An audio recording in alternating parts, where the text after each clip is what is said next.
Hey everybody, Jason Bermas here, and we've got fights to talk about this week on Mixed Martial Mindset. Joining me, as always, is the legendary John Fitch. Just one fight night to talk about this week, John, but still kind of excited nonetheless after there was no fights this past week. Did you get any kind of withdrawal with no sports after getting like so much in a short time period? Well, I mean, it was only, 3 events, but no, I don't know. It was good to see, but like I always have conflicted feelings about all the fights the UFC does, because it's like, oh, I love fights, but like I know how bad the fighters are being exploited, and in this situation on top of it, it seems like it's just I don't know. But I love watching fights, and I'm excited to hear that Coker's talking about Bellator coming back in July. Yeah. So I got a call from Crazy Bob on Thursday night that they're going to try to start doing shows in July, and I'm like, okay. So I had to put down the whiskey, and I did a bike workout on the cardio because I'm floating around like 218. Mm-hmm. Oh, now you're 218. So, Jesus, I thought you were telling me you were like 215 last week. Last week, yeah. Like I'd been fluctuating up and down between 214 and 218 for a couple weeks, and so like I went on a crash diet, working out and everything, 2 days this weekend. So I'm at I was at 211 this morning, and after lunch I was 207 after my workout today, my lift and my other workout. So I got cardio tonight. And we'll see. I'm probably going to have to fight at 85 if I fight in July. Really? That's just. Well, I mean, they're saying 10 shows. It's just in 10 weeks. I'm not like fat.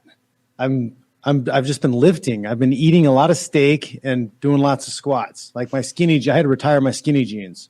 Oh no! Oh, I John, did. Do not. I cannot buckle them. That is a big moment. I had the fitted jeans. I had my fitted jeans. Those are now my skinny jeans. Oh, so you kind of had one on hold anyway. You had a whole generation of jean that could just kind of morph into your new skinny jean. Yep. And then So I took a pair of a pair of jeans and gray jeans, and I made jorts out of them because it's getting hot out here. It's a very 90s thing to do. I'm very happy you're doing that. I feel like that's something like we did throughout the 90s. It wasn't like you needed shorts. It's like, all bringing it back, muscle shirts and the jorts. It's coming. Well, the other thing was if you had messed your shorts up or your jeans up, like if they had the hole in the jean and it was low enough on the knee, that could be your cut point. You couldn't get too high with those things. Mine are mid thigh. Your mid thigh cut off. Oh yeah, we're doing it. That is very lumberjack of you. That is doing it. I was doing some. I got some bands. I've been playing around with resistance training and stuff like that. And I use bands for stretching a lot, but I don't ever really use them for resistance training. So I made a video of me testing out some bands I bought. They're pretty good, dude. You can do those Zucker squats with them. Like I got to use all the bands, but no, I like the bands. I'm impressed, man. Yeah, that's awesome, John. I was doing those in my jean shorts. Working out in the backyard the other day. Put those up on Instagram. People can enjoy. Guys, you can find anybody watching right now. If you haven't yet, like my Instagram right now. Go and like the Instagram because I'm almost at 20,000. So, guys, you can go to johnfitch.net, and right here at the very top in the first icon is that Instagram. We will put it in the live chat for everybody to check out right now. John, why don't you tell everybody how they can get your Weight Cut Bible as well as subscribe to you on YouTube? Yeah, subscribe to YouTube. Go to Rockfin, subscribe to Rockfin. Go to my Patreon. The Weight Cut Bible is on Amazon. I also have my Failing Upward Death by Ego book, which is I share a lot of my journals from early fight days. I got a series of those books coming. I've been stalling for a long time getting that done. But yeah, I got everything on the website, johnfish.net. Sign up for the newsletter. Good stuff. And you can listen to the audio version of this podcast tomorrow morning and throughout the week. And they archive it and everything. Kind of cool beans. Over at thegruelingtruth.com, you can find John Fitch Knows Nothing as well. That's your daily. It's not every day, but it's a couple times a week now. You did what, a quarantine? Well, I'm doing John Fitch Knows Nothing is now going to be 7 p.m. every Sunday. And starting this Sunday, I will be streaming on fight.tv. Oh, that's right. The Fight.tv deal. That's pretty exciting, man. Yeah. We were going to try to do it on Sunday, but we are having some technical issues. So it's going to be, I did a show anyways last night, but we're going to do it officially next Sunday. So I'll still be on all the other platforms, but they will also stream me on their platform. So I'll get a lot of extra exposure from people dealing with Fight TV. And Fight TV, honestly, like I haven't paid attention to it. Now I've been looking at the stuff. They got a lot of stuff on there, pro wrestling, and my buddy hooked me up with them, and he's into motocross, and they have like a moto fight club or whatever. Jerry Pastrana, I think, is doing stuff with that. So I think that's pretty cool. I think that would be a cool event in the future, is a combined Moto X and MMA at the same time. You have the guys in the dirt track running around, and then in between races, you have a fight. Wait a minute. Is he related to Travis Pastrana? Travis Pastrana. That's who I'm thinking of. Yeah, dude. Travis Pastrana. Are you kidding me? Have you never seen the Nitro Circus movie? I have seen Nitro. No, is it? No. Yeah, I'm pretty sure Travis Pastrana is Nitro Circus, isn't it? Yeah. I mean, is that the same one? I can't remember. We'll do it live just to. Yeah, you can look at Fight TV and look. They have the Moto Fight. Is it TV Travis? Moto Fight Club, right? Yeah, I think it's Moto Fight Club. Let's see what we got here. Fight and there TV. It is right there. But they also have I think isn't that where the bare knuckle boxing is the Fight TV? Yes, it is. Yes, it is. So it's FITE Club with a K. People need to check that out as well. All right, cool. I will definitely check that out. Because if it's Pastrana, dude, that guy's nuts. I used to watch him. Yeah. He used to be on Ellis's show all the time, the Jason Ellis show, and he used to do radio there. Yeah, and I remember the Nitro Circus. Yeah, I remember that stuff. That's pretty cool. Yeah, it is pretty cool. So like if they're doing, crazy stunts in between fights, I think that would be pretty damn cool, because you're not having any audience, or if you have an audience, they got to be spaced out. So you could do a big arena, space everybody out. That's one way to do it. Or if it's a live event, like you're filming and streaming everything, why not have a lot of action going on so that you get more bang for your buck with the production? Or why not just go to like Sioux Falls, South Dakota, where they didn't shut down? I'm like that's what I'm saying. I mean, I watched that video. I saw you posted it of the kids down in Missouri at the Ozarks. I doubt there's going to be an outbreak. In fact, I can almost guarantee there's not. Well, I mean, the CDC released the new updated whatever information. The death, if you get the virus, you have a 0.004% chance of dying. Terrified. And then 30. If you get it 35% of the time, you'll have zero symptoms. Well, the amount it takes 6 days to show if you've got it, if you have anything, if you see any signs. It takes 6 days, and it'll take 6 days to notice if you've infected somebody else. So the guidelines have shifted a little bit. The goalposts, of course, have been moved, and everybody's fighting about masks. As if that matters. As if whether you wear a mask or not, and that's the same thing that I would. It's a bunch of Karens telling people what to do. Karens, there it is. First of all, where's your mask? If you have a mask on, if you got your shit on, what are you worried about?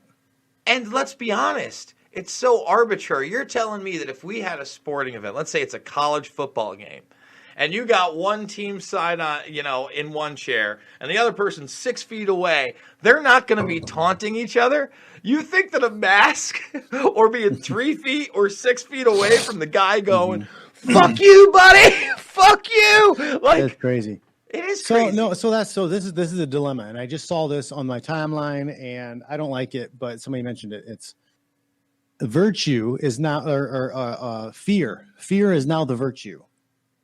Right? The more afraid you are of the virus, and the more you act in fear of the virus, the higher you get ranked on that freaking victim scale or whatever that's going on. So these people who are freaking out the most, oh my God, where's your mask? They're lifting themselves up like king or queen in the scenario in their head. It's gross. It's beyond gross, because it's leading to a lot of changes in society, and people don't realize how economically devastating this is going to be for areas like my own. So they held in my town, my man, my city, whatever, they held an emergency live stream meeting this Wednesday where they fired 59 people on the spot. Three of them were at the DMV, and they closed my DMV forever, as in they're never opening it back up again. And this is before they've even told everybody that the colleges aren't coming back. Without the schools, the entire town is completely economically devastated. My friends that are nurses locally now are being furloughed. My niece's friends' mothers, they're being furloughed. A lot of them think they're going to be fired within the next 2 to 4 weeks. They don't think school's going to open. This is going to devastate local communities. Well, you're going to see, I mean, it's going to, fuck, man. So, yeah, the schools are closing, and they may never open again. Like, we may restructure how schools operate.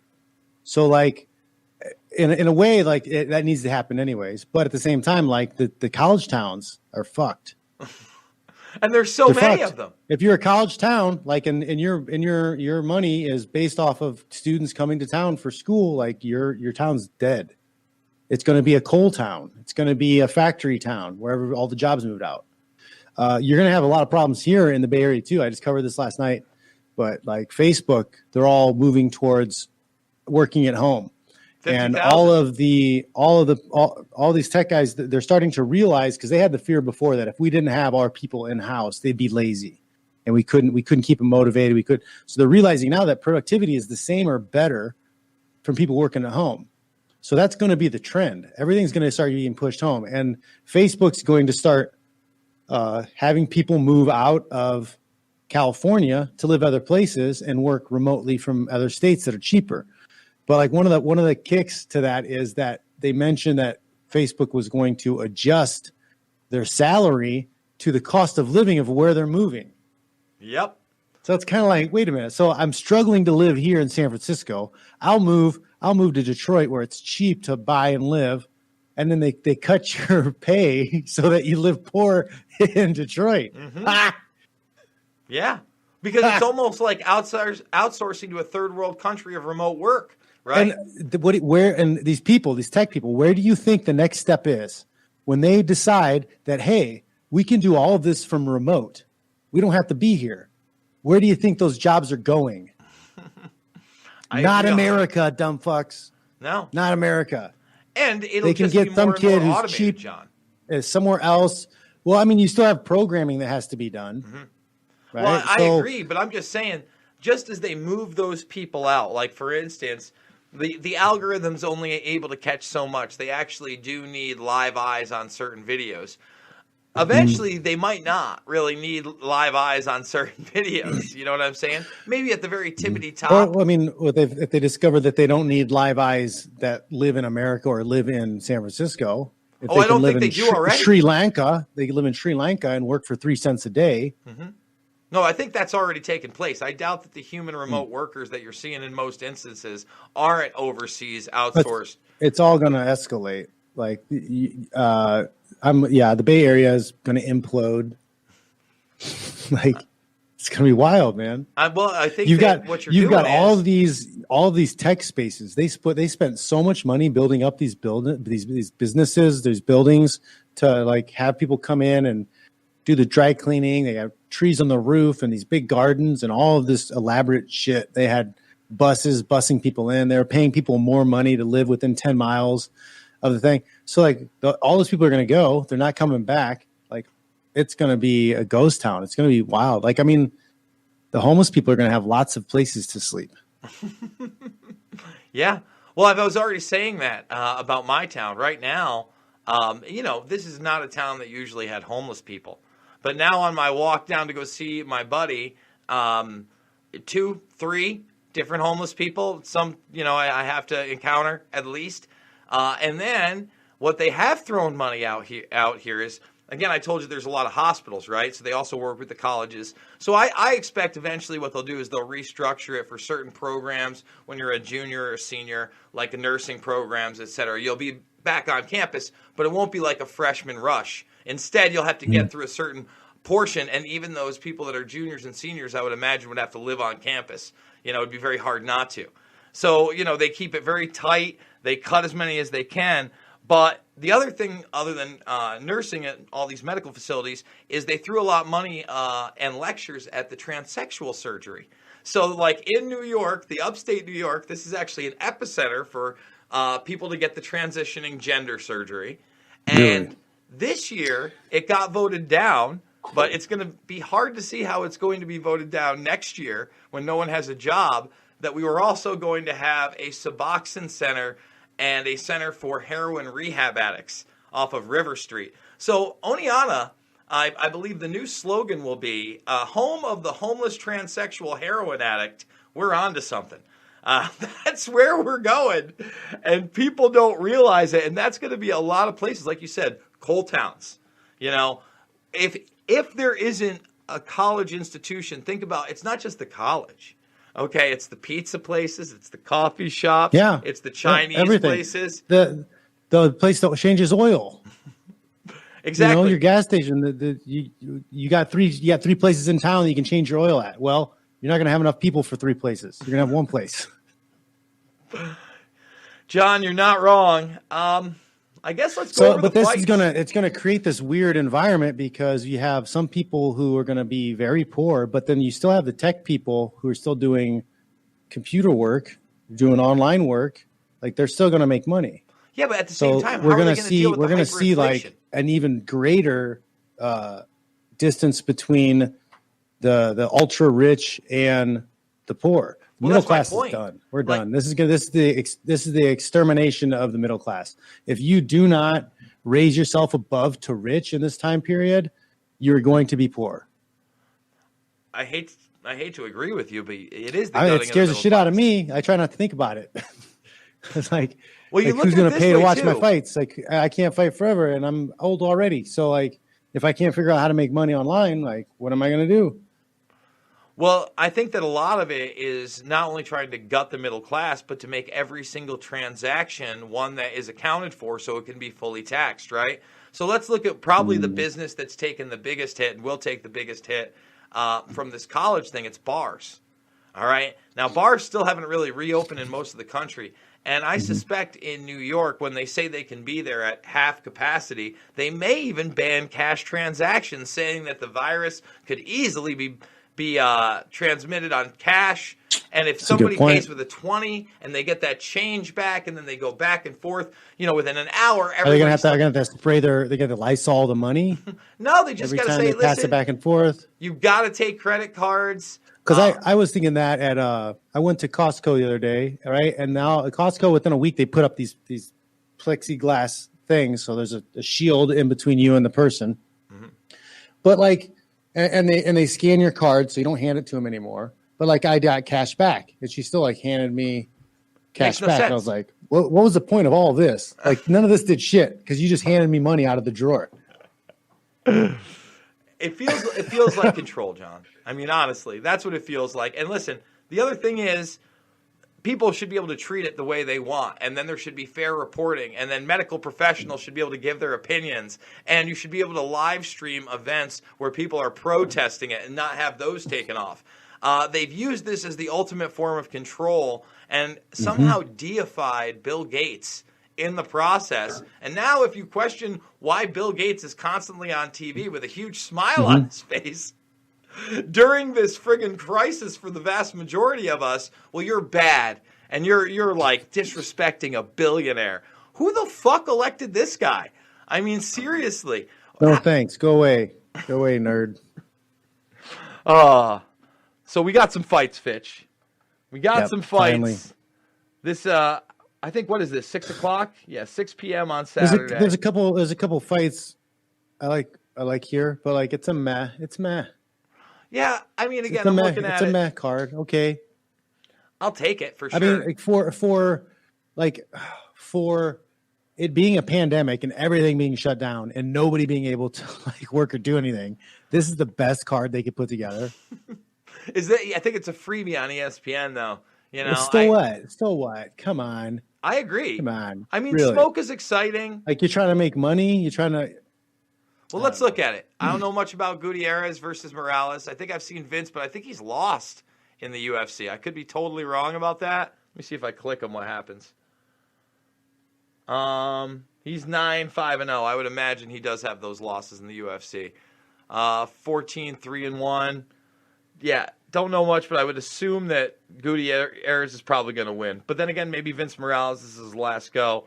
Smoke is usually exciting, but he loses also. Don't know much about Casey Kenny. You got anything on him? Nope. Nothing. I'd like to see Smoke win. He puts together some brilliance every once in a while, but he's also he's fought quite a bit in the UFC compared to other organizations. Tim Elliott, before Cejudo, he was the one guy to give Demetrius Johnson a run for his money. Won that season, The Ultimate Fighter. Obviously, I have no idea who Brandon Roval is, as he's 0-0-0. How are they putting a guy with 27 fights? That can't. Okay, these stats are just bare. They just don't have anything. Still can't be a good sign. I mean, so what is the stats? How many wins? How many fights does that guy have? Well, Tim Elliott's a veteran. He's ranked 11. This guy that they're bringing in, is he from another sport? Like, he's got. Like I couldn't get a picture. They got nothing. Hold on. Let's do it live.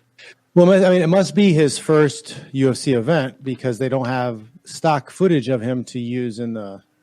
Yeah, it is going to be his debut. Let's see what Sherdog has to say. So he's 10-4, not 0-0. He's out of Texas, and he's a little guy, of course. Well, so's Elliott. Get out of here with this.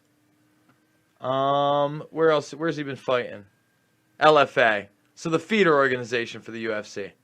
Did a little. He did WSOF. He fought once there, back in 2016.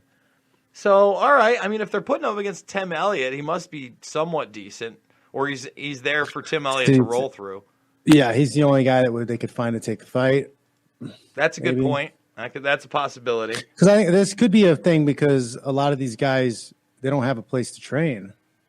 That's true too. If the gym's shut down and the training partners don't show up, like what are you supposed to do? Do road work before your fight? This doesn't seem right either. Like Abreu versus Jamal Hill, who was 1-0-0. He can't be 1-0-0. One win in the UFC. Come on. If the UFC.com, get your shit together, huh? Like, who's doing your fucking website? Usually they're pretty on point with stuff. Let's see. Sherdog. There's no way it could be. There we go. 7-0. All right. Again, makes a little bit more sense. So, all right. 205er, 7-0. I don't know much about Klitzen, but he is a Brazilian. Bigger guys. I'd assume they want the undefeated guy to win. They're bringing him in. We'll build somebody up. Let's see. But again, these are largely unknowns, huh? Let's see. Yeah. So Billy, again, 1-0. There's no way. Both of them are 1-0. No, they're not. Come on, UFC. This is trash. Let's see what we got here. Okay, see, and that's the best part. Look at this. So, like, off their website where it's going in, you actually have their records of 13-2 and 9-1. But they can't get that together. Interesting. I don't know who to take on any of these because I've never seen these guys fight. Yeah. I think I have seen Spike Carlisle fight, and maybe I've seen Billy, but no idea. Caitlin Chikugan, they continue to try to push her. They've been actually trying to push Shevchenko, her sister, for a while. I like this fight because I think that Shevchenko probably runs through Chikagan. What do you think? I'm not familiar enough with these two ladies. They pushed fucking Chikagan as like the next champion possibly, and they gave her an undeserved shot. Who did she just lose to? Must have a favorable contract for the company. You're not wrong. Well, I mean, that's what it comes. No, that's 100% what it comes down to most times. It's like, oh well, we can pay this person less money. Let's push her. Let's see. Who did she lose to? It might have been the other. No, it can't be the other Shevchenko sister. Yeah, it was actually. Yeah, they actually put her in with Valentina, and Valentina destroyed her.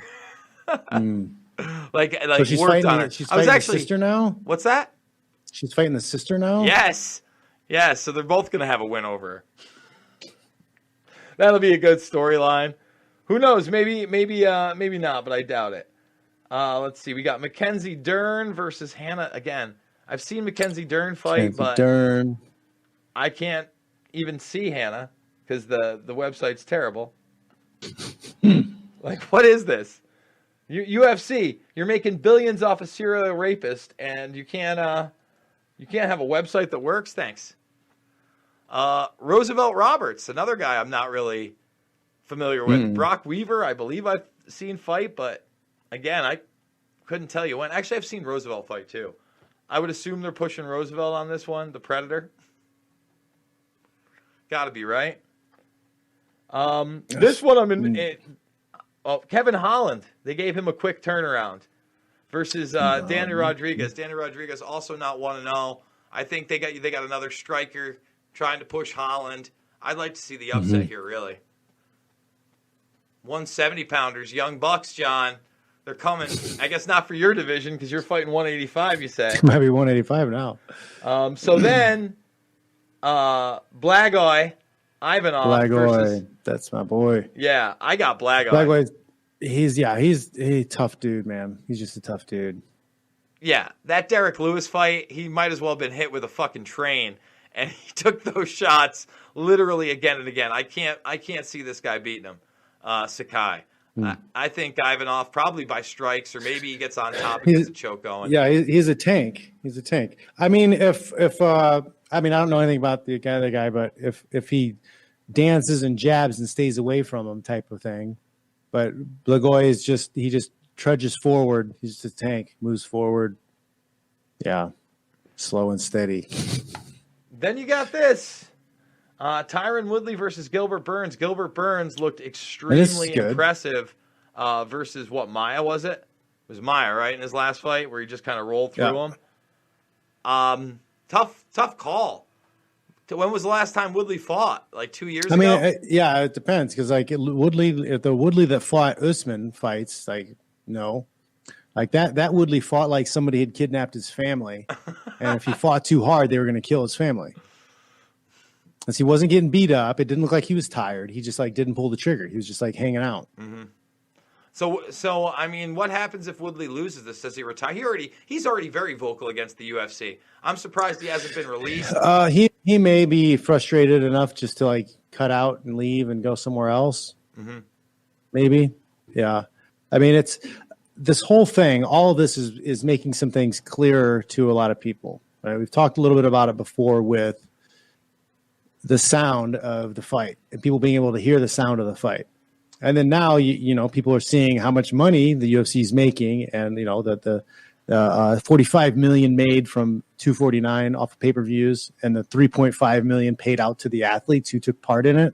Like people see that 12% of pay, like that sits wrong in your stomach after listening to a 1-2 combination off of Tony Ferguson's face from Gaethje. Like that, a lot of people are like really disheartened by that. And then now you have people really want to watch John Jones and Francis Ngannou fight. I want to watch it. A lot of people want to watch it. That fight could make $100 million. But guess what? It won't happen because the UFC won't put it together because they don't want to pay their fighters a piece of the money they're going to raise. They're not going to pay them any equity of that. It's bullshit. And you can see it's bullshit. And you can see the amount of fights that we get robbed of seeing because the UFC doesn't actually want to pay people. Well, let's talk about that because Jones basically went public on Twitter, had said that he had an arrangement where they told him if he was willing to take some risks, move up in weight, that's how he could elevate his pay. Mm-hmm. Now, no doubt the UFC has bailed his ass out with PR. They say a lot of things. They say a lot of things about what they might do for you. It doesn't mean they're going to do it. If it's not written in the contract, fuck what they say. Even if it's written in the contract, be skeptical. So he basically said he was ready to go, and they weren't ready to pull the trigger. And and you know what? He was probably asking for like $5 million. Yeah, peanuts. That's nothing. That's nothing as a payment for him to fight Francis Ngannou. Nothing. No, they should both be. I think, and at least John should be making 10, and Ngannou should be making 5. And if it were any kind of fair with their structure, he should have a 2.5 win bonus if he beats him. You know what I mean? If he knocks him out cold, Rosenstruck style. And then a big chunk of the pay-per-view. But I feel like that would be a huge pay-per-view. Yeah, it would. It's a big fight. I want to see that. It's a big freak matchup kind of thing. And what this does is it demonstrates the restrictions or the restrictions placed on the market. Okay, because Francis Ngannou is a business. He's an individually owned business. So is John Jones. In order for those businesses to make as much money as possible, they have to do business together. But they're not allowed to because of a third-party business. Somebody who's supposed to work as a service provider. The promoter is only supposed to provide the service of hosting the fight and promoting it. But the service provider gets in, puts a restraint on the market, and prevents these two businesses from doing business together. That's illegal. Well, even look at the NBA model from back in the day. Like when you were an NBA player, and even in the beginning of the UFC, you were allowed to have a Nike shoe or a Reebok shoe. It wasn't part of your uniform. It was just your sneaker. And you could get that endorsement deal. Now, back in the pre-Reebok days, I still remember John Jones was the first one to sign with Nike. It was a big deal. But that was a bullshit signing because the UFC arranged the agreement and John Jones didn't get shit for money for it. It wasn't like a real sponsorship. It was like the UFC fucking got some money from Nike and pimped out John Jones. John Jones got to have his name pushed around. They sold it to him by saying, look at all the exposure you're going to get. Nike's going to push you. You're going to make so much money off of this because of the exposure they're giving you. And they tell that lie to fighters all the time about all kinds of bullshit opportunities they're giving them. The truth is the UFC is making the money. They made the money. They pimped you out. Now you got to go dance like a monkey so that they can pimp out somebody else and say, look how good of a job this monkey's dancing that we pimped out to this company. And they'll pimp out some other fighters to another company. It's just the cycle just continues. Well, you would know better than I. With Bellator, how much of a fee do people that sponsor MMA fighters have to pay? They don't pay. They don't pay a fee. So there's no fee. Whatever sponsor you want. Even in the run-up before the Reebok deal, the way they were trying to push out Affliction and others was that they were charging a fee for any time that you wanted to. It was about 2007, 2008 is when they started taxing. Was it that? When was it?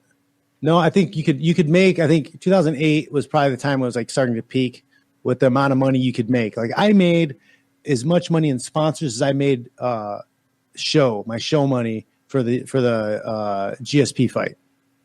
Right, so it was something like 60-some thousand probably for the GSP fight, and I probably made another 60,000, 65,000 in sponsorships. But like shortly after that, the UFC started taxing people. You got to pay them 50,000, and then moved up to 100,000 to sponsor fighters for a year. So you used to have mom and pop shops. You used to have somebody who had a T-shirt company, a local bakery, a local knife shop, whatever. They would have enough money to sponsor one or two fighters. Right, that would cost them, $5,000 a fight, 2-3 times a year. That's in their budget. They can handle $5,000 to $15,000 a year sponsoring somebody. That's enough eyeballs on their product that they get a return on it. It's a good investment. The UFC comes in and says, "No, you got to pay us first before you pay that guy." They're out of business. They can't sponsor people, and there's no other shows that give enough eyeballs to where it makes it worth the investment for sponsors to put the money up. So like they killed off all sponsorships in the market to get all together because there was nobody who has enough eyeballs on their product that if you advertise on it, like they'll get a return on their investment. Yeah, and then retroactively, when Affliction tried to challenge them by having MMA promotions, they would literally blur out the front. And when Randy left and Extreme Couture was banned as well, you weren't allowed to have that there. They'd make you put tape over your shorts if there was the wrong kind of logo. So really, they acted like a dictator in that third person communist market. Dictator. When you could exceed possibly what your show money was. Brendan Schaub was talking about how he was making more per fight via his sponsorships than he was from his purse, win or lose. Yep. It's a problem, John. That's where we're at right now. It's That's what they did, and they did it on purpose. I mean, they had a plan. They knew what they were doing all along. They knew how boxing worked. You know, Fertitas, they knew how boxing worked. They're the ones that were part of the commission that voted down the original vote for the SEG UFC to become a legal sport. Like they took it to the Athletic Commission in Las Vegas, and everybody thought, oh, this is it. MMA is going to turn around. Everything's going to be awesome because they're going to get sanctioned. They're going to get regulated. They're going to be regulated in Nevada. Well, out of nowhere, the commission voted no. At first, we thought it was because the boxing people got involved and put some money in. But then we realized afterwards, when the Fertitas bought the UFC, one of the Fertitas was on the Athletic Commission. He voted no. He made sure that the SEG company could not become a viable, self-sustaining company by voting no on regulation in Nevada. Shut them down, defunded them, and then quit the Athletic Commission, turned around and bought them. It sounds like a conspiracy theory, Fitch. I mean, I wish you would stop espousing such things on my family program. We never talk about scandal here. So you say 185. They're saying once a week starting in July. That means, I mean, you could maybe even kick off in August or September. I'd rather see you sooner. Who you got your eye on at 185? Who makes sense at Bellator at 185 right now? I mean, I don't even care. I just want to go and fight to make money so I can be better prepared for the economic collapse and shit that's coming. I want to go out and fight and then have some money put aside for mortgage and then maybe buy some gold, buy some more ammo. I mean, I want to see you fight Page. I want to see you beat up Michael Venom Page, even at a catch weight. That sounds good to me. 180, you make 180. Yeah, I mean they're not gonna risk their golden boy. They're gonna keep padding him for a while. Lovato Jr., I don't see him fight. I think that'd be a great fight. Well, he's pulled out because of the brain health issues. Yeah. So, trying to think who else is in there. Who's the champ at 185 in Bellator right now? Nobody, because what's his name? Lovato left. That's right. It was Mousasi before him. So it's going to be why Mousasi don't they put together and that old school tournament, Scott Coker? Let's go. Well, Mousasi and Lima are fighting for the vacant belt. That's right. Oh man, see that makes sense to me. Well, I mean, dude, I think you'd have your hands full with Mousasi, but who wouldn't? Imagine that. It's tough, yeah. Yeah. I'd love to see that, though. I mean, Mousasi got beat by Lovato. You know, he definitely has holes in his game. He is getting older. I don't know that he's getting better with age. You seem to be picking up. I'm trying to think. You know, obviously Lima's a tough fight, but one that Lima said he would take at 170. If he were to win the title at 185, you know, that'd be an interesting fight. Who else is left in those divisions, though? Beat him at 185 and then drop down and beat him at 170. There you go. Right? I mean, why not? But why, seriously, Coker, why not try to put together a tournament if you're going to have 10 weeks back-to-back? That's pretty much what they used to do back in the day anyway. And instead of trying to stretch it out and sell tickets like they have with the other Grand Prix, you know, the 185er, maybe you have mid-season, you let, like mid-August, you pop off with the Lima Mousasi fight. That way you're about halfway through the tournament beforehand. And then by the end of it, they fight again. I love it. Come on, Coker, make it fucking happen. Will you please make something happen here? You got the Paramount Hollywood Studios, dude. Let's go. Like, that's what I want to see. Well, what kind of Paramount or the CBS Studios is what they're eyeballing, I think, right now. You know, you need to rebrand yourself from Fitch Smash to Fitch Lumberjack and go out there in the cutoffs. And a nice plaid cutoff as well. You come out there with an axe. Play it up, man. You know they got those goddamn intros on Bellator that you don't see anywhere else. You know, I actually like them. One of my favorites is the Czech Congo, I Am the Darkness, where he's just like stone cold black and he blows out the candle.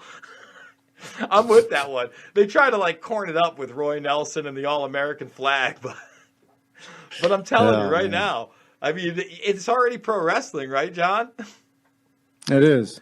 Speaking of pro wrestling, so I guess the big pro wrestling news this week is that Mike Tyson made his way onto an AEW pay-per-view. Which is also hosted on Fight TV. Oh, that's right. AEW is on Fight TV. Yep. I know a lot of people that are actually watching that. What do you think? He's talking about not Holyfield. Shannon Briggs has tried to step in there and say that they're fighting. You got guys that he was in prison with saying they want the shot at Tyson. Tito said that they contacted him about bare knuckle boxing Tyson. Dude, that's Tito. I love Tito, and he's got a melon of a head.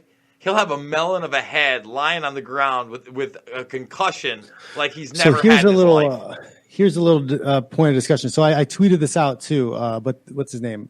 The Browns bomber was making comments while he was driving the other day about Tyson. Like, he's like, what legends did Mike Tyson beat? Like, who did he fight? How many lessons did how many great boxers did he compete against? Two. Holyfield and Lewis? What's his name? Lewis. Lost twice to Holyfield, once to Lewis. That's tough for me though, because without Tyson, I think Frank Bruno. He fought a really old Larry Holmes. Yeah. Right? Spinks moved up a fucking weight class. Yeah. And was terrified, shaking in his boots. Who else? See, and that was a time that I'm looking back at it now, like, oh wow, like they had that type of control over the sport like Dana does now. So like you can set up easy fights, and then all you're doing is selling people an idea that somebody's great. If you put somebody in there who's beating bums, and you're being persuaded to believe that the bums are actually amazing fighters, and then what you're seeing is amazing, like how do you know what's actually real? Well, I guess he never fought Riddick Bowe either. Another big boxer in that era, another big heavyweight. Again, I would argue that maybe Frank Bruno would be in that class if he didn't lose to Tyson twice. But then again, he doesn't have a win over. Frank Bruno may have a win over. I don't know if he would have a win over Bowe. I know he doesn't have one over Lewis or Holyfield. Now, Lewis beat Holyfield, correct? He pieced up Holyfield, I'm pretty sure. I think so. Yeah. Jabbed him. You kind of got to argue that Lennox Lewis ends up being the best boxer of that era. But what was it? Lennox Lewis also beat Tyson as an amateur, correct? And Tyson had beat Holyfield as an amateur. I think that was the big thing. But then again, amateur boxing is amateur boxing. Amateur boxing. Yeah. I don't know, man. I just feel like Tyson did it in such vicious style. It was hard to argue against him being that great. Even Holyfield, when he was knocking cats out, he wasn't knocking them out as vicious. I think whoever they put him in, it's a circus show, right? We both know that.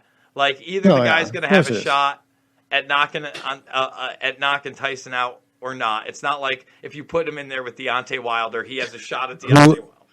Whoever fights him, whoever fights Tyson, has to come out. Their walkout song has to be "I Think I Can Beat Mike Tyson" by Fresh Prince. DJ Jazzy Jeff on the R.A. the Rugged Man album on a great track. I'm just saying, bringing it back to the 80s. You know what? That is a good track. And I like the Nightmare on Elm Street track. The old school DJ Jazzy Jeff, the Parents Just Don't Understand era album before it was big. Well, it was like when music was fun. It was about being fun and having fun and partying, and girls were fun, and oh yeah, that's cool. But then it all became like, fuck, kill you, buy my drugs, like you misogynist. And like, what the fuck? What happened to all the happy fun like party shit? What happened to that? No, you're right. It never really got brought back in hip hop. Jurassic 5 tried to do it. I feel like Jurassic 5 tried to bring it back in that late 90s, early 2000s era. But overall, the status quo, man. They don't want us to be happy and content. They want us miserable and unhappy. They want to glorify like degenerate behavior. Like it seems kind of messed up. I wish I could. It's hard to see that people don't true. See that. Like again, that 6ix9ine guy. We were talking a little bit about 6ix9ine beforehand, and I was pointing out that he's got that convicted sexual assault charge against a minor where he posted on Instagram him banging some 15-year-old in some group situation. On top of that, he snitched everybody out. He snitched everybody Snitch out, him all out. these people. And now it feels like it's the perfect time for him to rise up. You were talking about the Karens before we got going. Really, we've built a snitch society. Like, if you want a job in New York, hey, we're hiring for the contact tracer job. When it's eerily similar to everything I read about China. I had East Asian history class. We studied China and Mao Zedong and the Great Leap Forward and all that shit. Like, it's eerily similar to like people ratting on each other and telling on each other and being Karens. And I wonder what the Chinese equivalent of a Karen is. I mean, it's just them dragging you out of your house to never be seen again. I'm pretty sure that's but it. It's wild. Well, Wow. I mean, in response to this, they've put the CCTV cameras outside of people's doors in apartments. If you're locked down, you're locked down. And you know that they did that 100 million people lockdown again when they said they had that outbreak just this week in China. So more people are locked down again. Look, we got to fight back on this. I mean, no matter what, even if the virus was 10 times deadlier than it turns out to be, the solution has been way worse. Like what? Yeah, like what? Yeah, everybody's just gonna sit at home. There's no more work. There's no more. Just put on a mask and separate it a little bit. Like, these are terrible. This is a terrible way to handle everything. Like, it's not good. No, it's awful. And the human interaction, the fact that, you know, they're trying to say that we'll never shake hands again. You know, I bought a used car over the weekend, and thankfully when like the person came up, the first thing they did was shake my hand. I'm like, oh, this feels nice. I'm like, they didn't pull away. They're not wearing a mask. They don't seem, worried that, they got to spray hand sanitizer all over their life again and again and again. That's fucking annoying.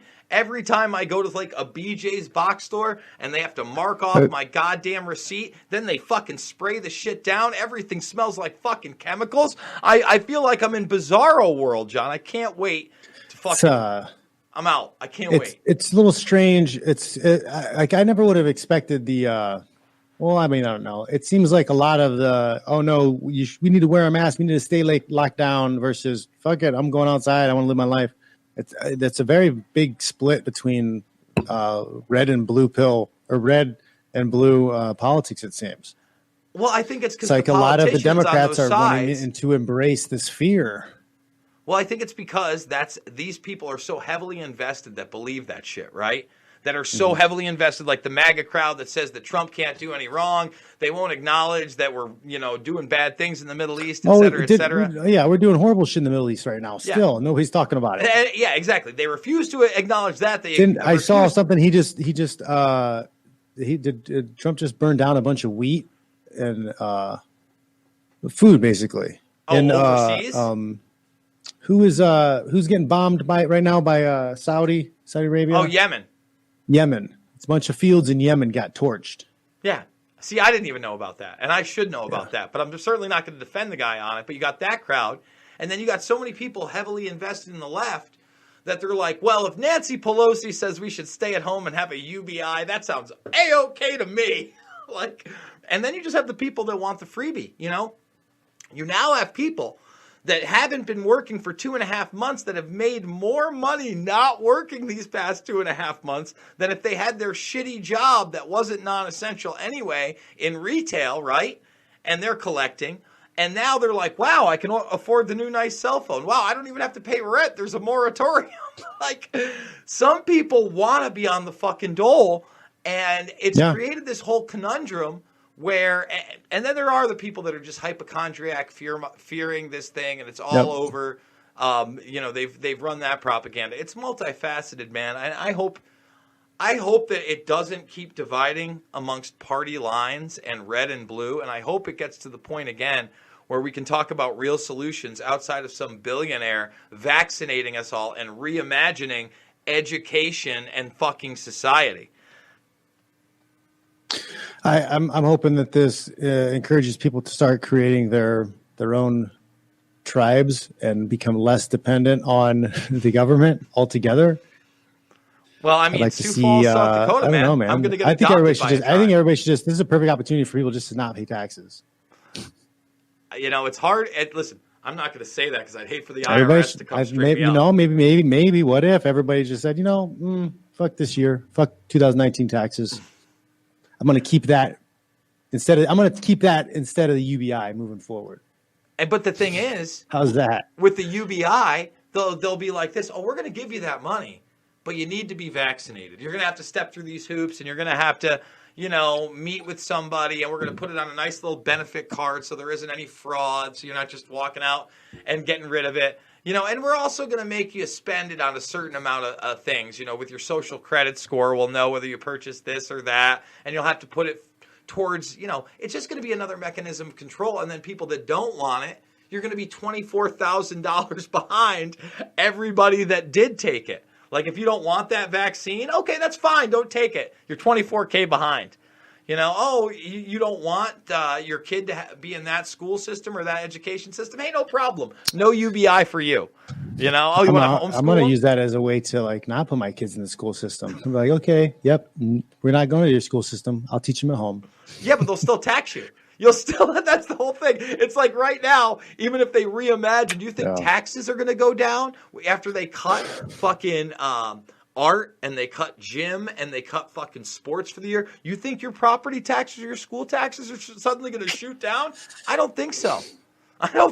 Call me kooky. Oh, folks, we do it every week. It's called Mixed Martial Mindset.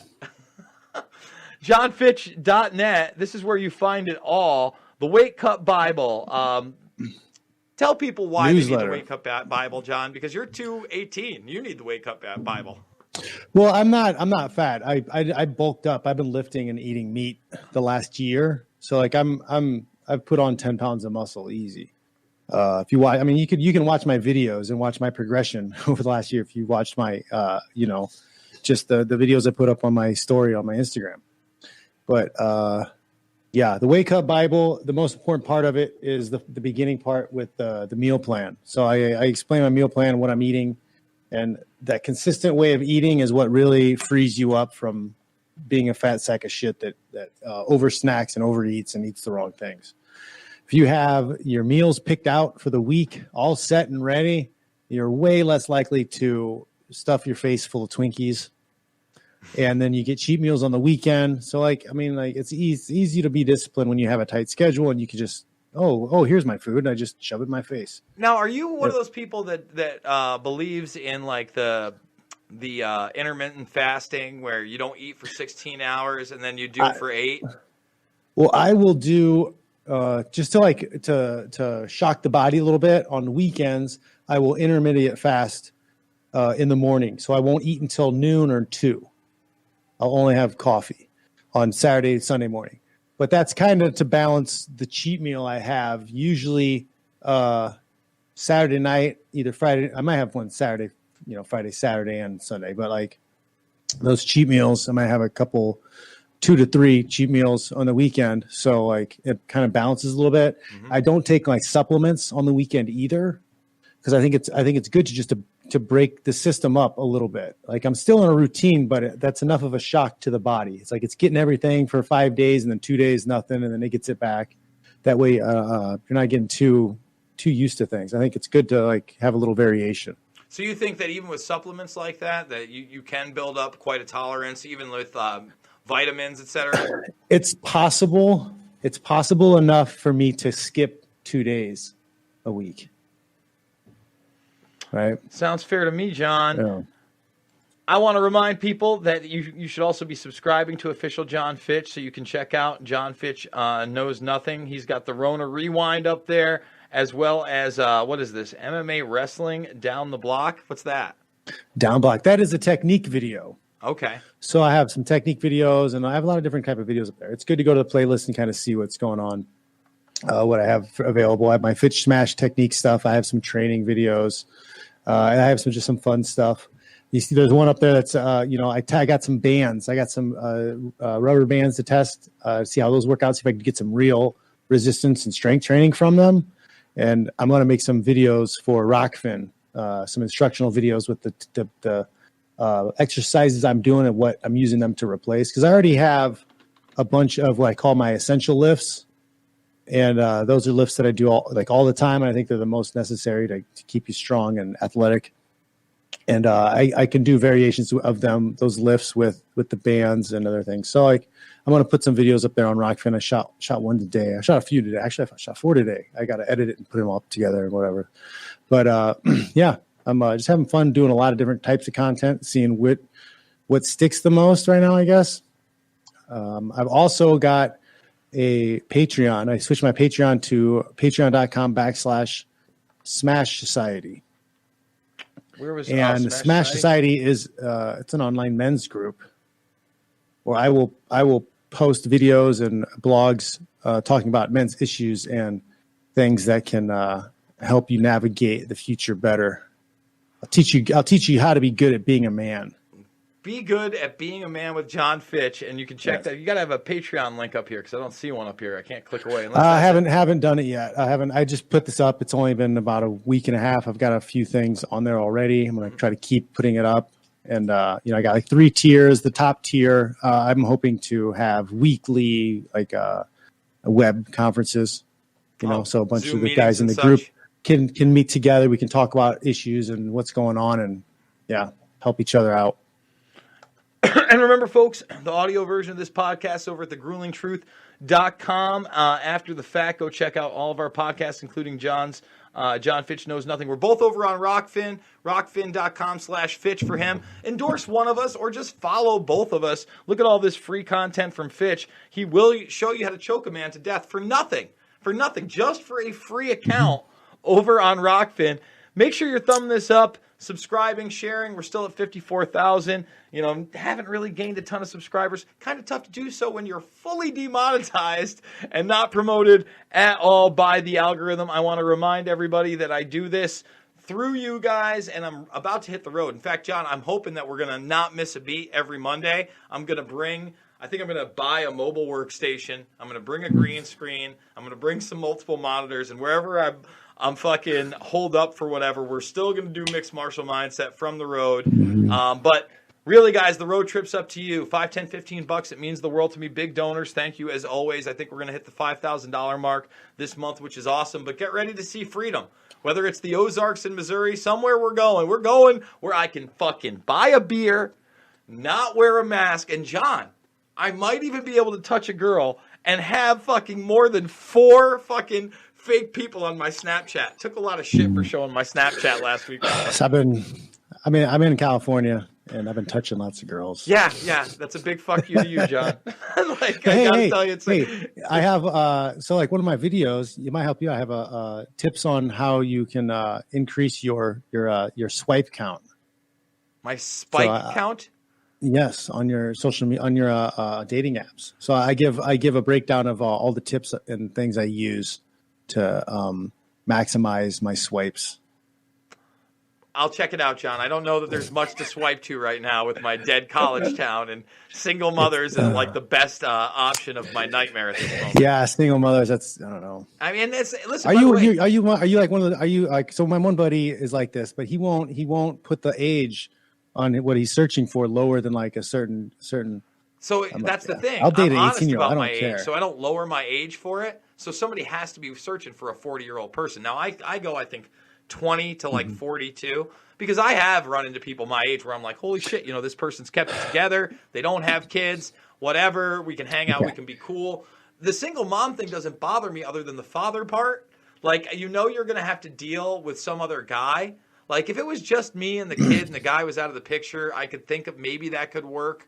But it's never like from dating single moms, it doesn't, because they never, I have kids, so it doesn't work because there's never time. Like, either I have my kids, she has hers or whatever. And it's just like, I'm not going to start the dating process by like having our kids play together and then things don't work out. And it seems weird, right? Yeah. So one of my tips too is just pay for the premium on the Bumble and the Tinder, because then you hide your age.